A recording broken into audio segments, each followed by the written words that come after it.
Decompressing a tension pneumothorax with a needle chest decompression can be a life-saving procedure. However, there are significant risks if it's not correctly performed. The first step is to take proper infectious disease precautions. Since this is an invasive procedure, a possibility exists for exposure to the patient's blood. The air in the chest cavity may propel potential infectious material toward the medic. The use of gloves, gowns, eye and face protection are recommended. Next, prepare your equipment.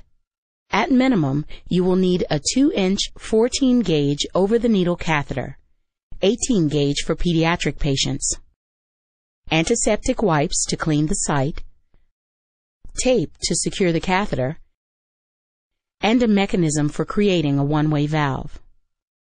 Unless you have access to commercial decompression supplies, the simplest way to construct a one-way valve is to insert the IV catheter into the finger of a glove.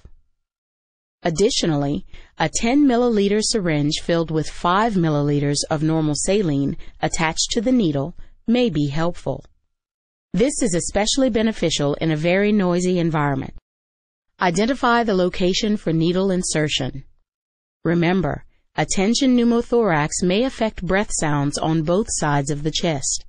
Be sure you are on the side of the injury. Find the mid-clavicular line on the affected side. Studies have shown that a significant number of healthcare professionals have difficulty locating the mid-clavicular line and actually insert the catheter medial to the ideal location. This poses significant risk if the needle is inserted into the mediastinum.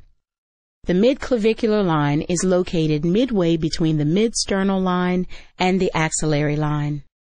To find the second intercostal space, palpate downward until you feel the third rib. The first rib is not palpable since it is behind the clavicle. The space directly above the third rib is the second intercostal space. You may need to apply substantial pressure to feel the ribs on patients with significant soft tissue over the area. Prep the site, then insert the catheter just above the third rib at a 90-degree angle. Once you reach the pleural space, you should hear a hiss as air escapes. Or, if you have attached a saline-filled syringe, you will see bubbles in the fluid. Stop advancing the needle and thread the catheter off until the hub reaches the skin. Remove the needle and secure the catheter with tape. You should note air escaping on exhalation and the glove finger collapsing on inhalation if your one-way valve is working correctly.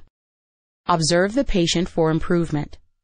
Over time, as air escapes from the thoracic cavity, the patient's respiratory efforts should improve.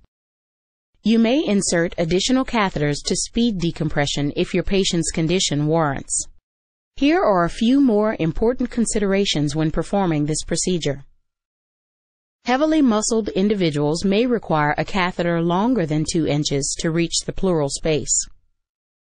You may use a 3-way stopcock in place of a glove finger, but you will have to open the valve manually to release air on exhalation. Occasionally, the catheter may become obstructed by clotting blood or tissue, so make sure to continuously reassess your patient.